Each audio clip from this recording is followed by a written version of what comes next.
Hey, this is the Richer Mindset. If this is your first time here, join me on this journey where I share a lot of entrepreneurship tips, things that I've learned over my career from being an entrepreneur in the professional field, and also just some really great mindset tips that can really reshape your perspective and help you achieve those goals that are important to you. All right, today's episode, I'm excited to talk to you all about really how to get started in real estate. And I'm really going to be sharing my perspective where I started on that journey without knowing anything, did a lot of research, and really put a lot of time into learning how to get started in that space and actually make money in that space. And I'm hoping a lot of the things that I've learned, and it took me a long time to really learn and apply in this space, I'm hoping it really reduces the amount of time it takes for you to do that by taking away some of the great things that I'm going to reference to you today. I'm excited to talk about it. I'm really going to dive and start from the very beginning. And the very beginning of getting started in real estate investing really starts with just the commitment to do it. That's number one, right? Make that commitment to say, all right, I really want to do this. You may have been talking about it for a while. You may have been telling friends that you want to get into real estate investment, or family or people that you know, but you actually haven't started it yet because you're not sure. First thing you need to do is just make that commitment to yourself that you're going to do this and nothing's going to stop you from doing it. All right, after you've made that commitment to yourself and you're committed to seeing this through, the very next thing you want to do is start looking for properties. But also, when you start looking for properties, have an idea on what type of real estate property you want to invest in. A lot of this could be based on price, a lot of this could be based on location, and I'll talk through some of that today. But you really want to have an idea on where you want to look, how much you want to spend, and what type of real estate property you want to invest in. If you're just getting started, what I did was I was looking for a very inexpensive property. So a property that costs less than $100,000. And the cheaper the price, the lower amount of money it's going to require from you to actually be able to purchase that property. So we're going to use my first example that I have experience with to talk through what that looks like through this video. All right, so searching for properties. One of the sites I use a lot is realtor.com.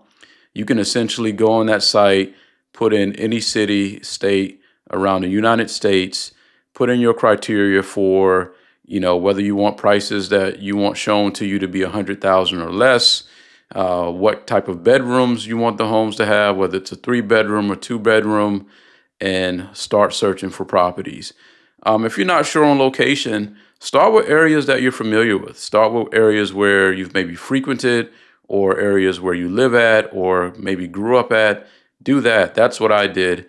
And I found that to really simplify the process for me. All right, so you're on realtor.com, and let's say you have done a criteria for a house that costs 100,000 or less, and it's a 2 or 3 bedroom.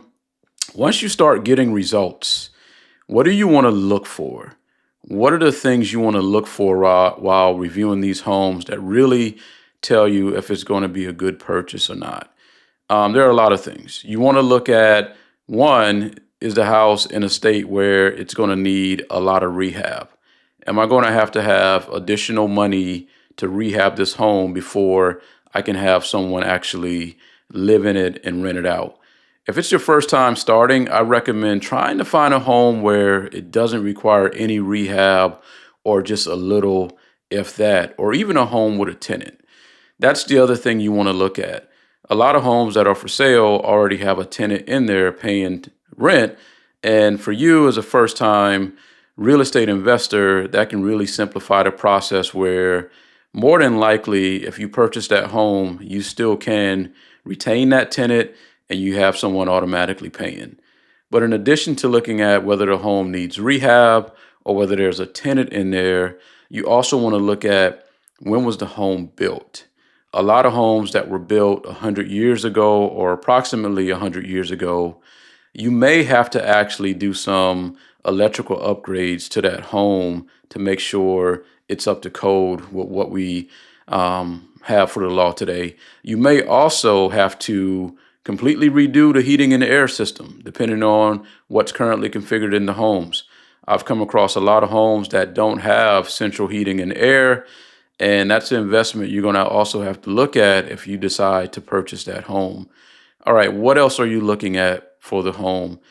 You really want to look at the overall build of the home. Is it a block home? If it's a block home, then if that's something you're interested in, you have a little bit more leverage with the seller to get it on a cheaper price versus a home that, isn't block, that's brick, or maybe has vinyl siding. The other thing also why this is important is depending on if you're purchasing this home through a lender, which we'll talk about this in a few, certain lenders have a criteria on what type of home that they're going to give you a loan for. I had one scenario where I purchased a home. I was going through a lender. I thought it was all good. The inspection came back and said the floor in the living room needed to be completely redone. The lender said, hey, we won't give you a loan on this home until the floor is done. We want to see the floor actually rebuilt before we're willing to take a risk on giving you a loan for this home. I had to work with the seller. It was a headache. I was able to get through it, but those are some of the things you want to look for when you're looking for your first property. Also, location.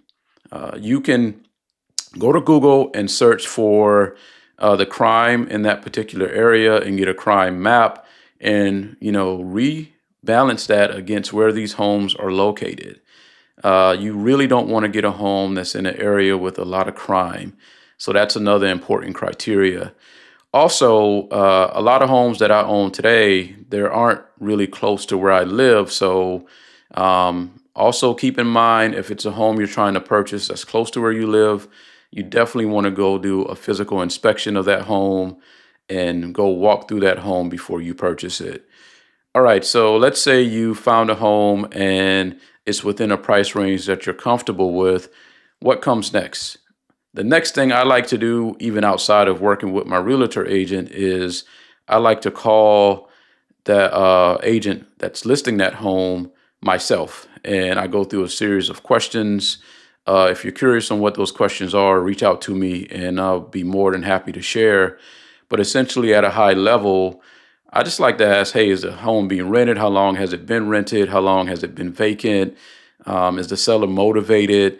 Just really trying to get more data and information that can help me put in the most advantageous offer that's going to help me as the buyer for this deal. Okay, so you've talked to the seller agent for the house. You've also, I would recommend working with a real estate agent to actually do the contract for putting in a bid on the home. And let's say you've done that and you're ready to put a bid in on this home. One thing I recommend, and a great agent will also recommend this, is make sure you have a due diligence period in your contract. That's essentially going to cover you to where you get to take a more detailed assessment view of the home. Get an inspection done. Please get an inspection done. It can save you thousands of dollars. You get an inspection done, and really, if something is found that's catastrophic during that process, you have the option to walk away. And trust me, that's very beneficial when you're looking to buy your first property or multiple properties, and you really want this process to be as smooth as possible. All right, so you've put the excuse me. All right, so you've put the offer in and it's accepted. One thing I also want to mention that's super important here is make sure you go off and do your due diligence on home insurance for the property. That's going to also be needed before you close. And you also want to know what home insurance is going to be on this home, in addition to your mortgage payment if you're financing, so that you really understand what your true profit per month is going to be, right? That's going to be What am I getting per month in rent? That number, I need to know what my mortgage is, what my home insurance is, and also a maintenance fund, which we'll get to that a little bit later. But you want to make sure you understand what home insurance is going to cost on whatever home it is that you're looking at.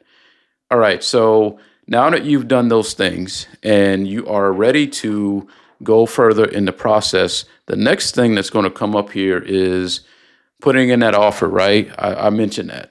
Well, you may be wondering, well, how do I actually put in an offer? What if I don't have the money for this home? You have a few different options. One option is in some homes, and you can find this out when you actually talk to the agent that's selling the property. The seller will actually do seller financing. And with seller financing, this is where you may not have a lot of capital, you may not have a lot of your own money, and you work out a deal where you do financing through the seller and you work out a structure where you will pay them back over time, but it allows you to purchase the home with little to no money down.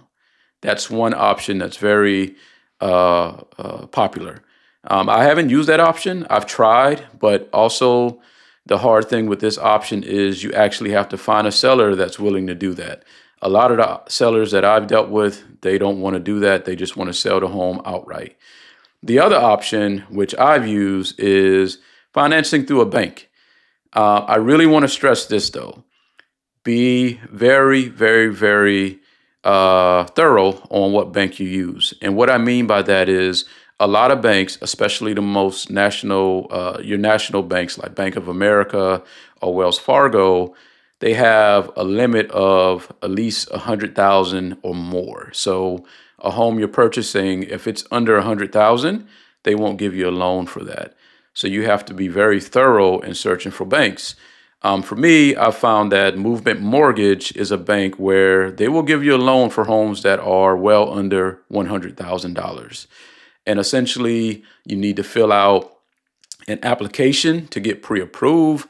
You will also need that as part of your offer for putting in for that home. And you will need to put 20% down. So that's a huge thing here.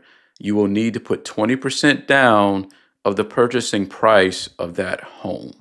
All right, so what if you don't have 20% to put down? You do also have an option here where you can use private lending. And that's where you go to a private lender specifically for a certain amount of money, whether it could be $5,000 or $10,000. And you can use that money as your down payment money for your investment loan.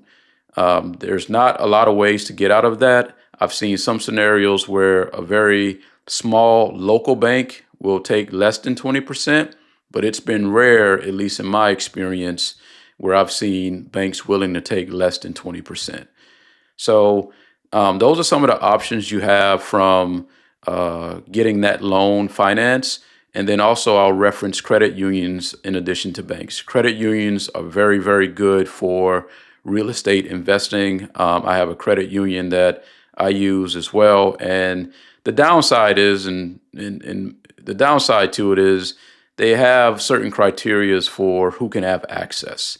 All right, so you've put the loan in, you've gotten approved for the loan, you've put the offer in, it's been accepted, and you're on your way to your first real estate property. What's next? The very next thing is closing. You actually have to close on that property. And closing is the official, approved from a law perspective process that you have to go through with the seller of the home to actually transfer ownership of that home to you. In the closing process, what will happen is you will need to make sure you have a tax closing attorney, a real estate closing attorney. What I did to find my first closing attorney, I just went on Google. I did a search, I did a search around where I live. I started talking to different attorneys, understanding what their closing costs, fees are, and said, all right, I'll try one, see if it works well. If not, I'll learn and grow throughout the process. With that closing process, you are going to need 20%, but in addition to that, you're going to need fees for closing costs. Usually, what I've seen is across my deals that closing costs ranges anywhere between $3,000 to $6,000 to $7,000. That is in addition to the 20% that you have to put down on the loan. So I really want to stress the importance of that. That is an additional fee that must be paid when you close on that property. Once you've closed on that property and it's yours, and if you're worried about, well, how do I manage this property? What options do I have? You do have the option to manage the property yourself, and it will save costs. But if you're just starting out, I recommend finding a property manager. I highly recommend finding a property manager. I also recommend finding prospective property managers in a location prior to you closing for that home. What I did with my first property was I researched on Google different property managers in an area that I was looking in.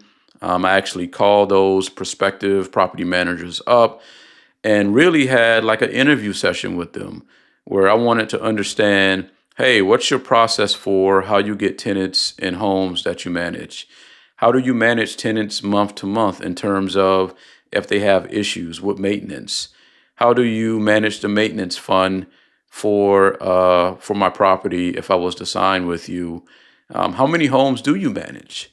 Really getting to know them a lot better and really understand how they're going to represent managing your home, which is very important because that relationship that a tenant has with a property manager really can be the difference between that tenant wanting to stay in your home and rent it out or look for another home somewhere else.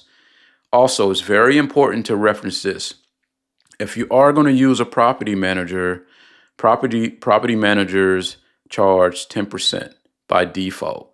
Now, with that being said, what I've worked out with my property manager is 10% for that initial property.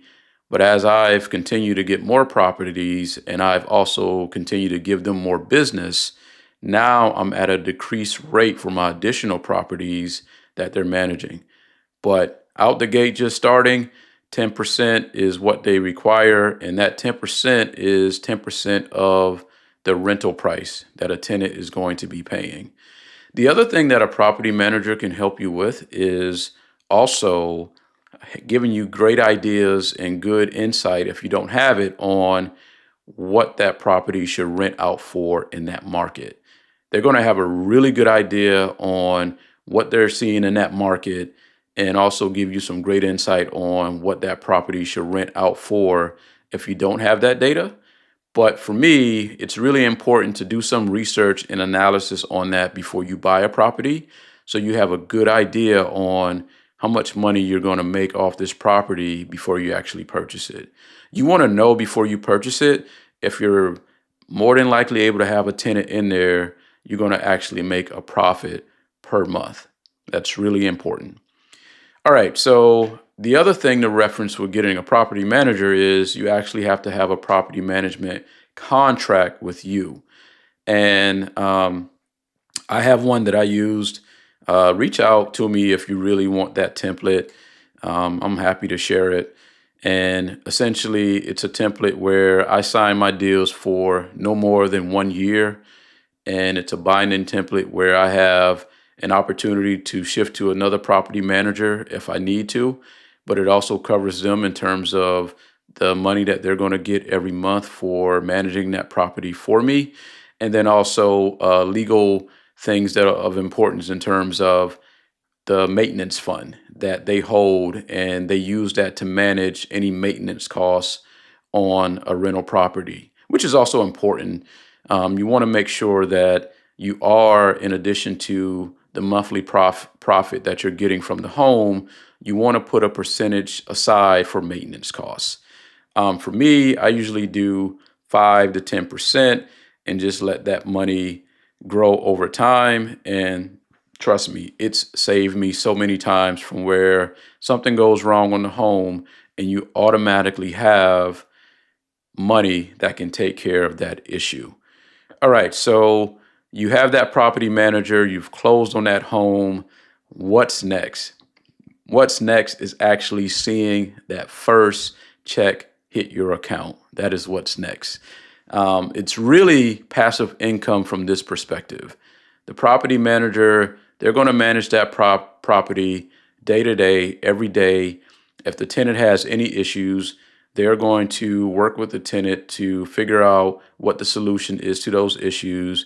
And if it's something that has a cost associated to it, this is optional, but I like to be involved.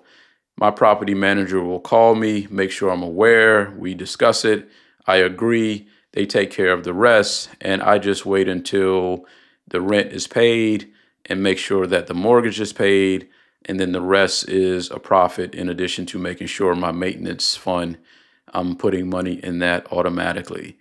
And what I would recommend after you get that first property is to really just work on refining your process for looking at more. And also congratulate yourself. Like when I first started this, I was unsure really how to do it. I did a lot of research and I just started and said, all right, I'm going to do this. I'm committed to it and I'm not stopping until I get my first property. And it's like a lot of things in life. Once you've done it once, it just becomes so much easier. Just decide to do it. And I really think that'll make a difference for you and what you want to do with getting your first real estate or property.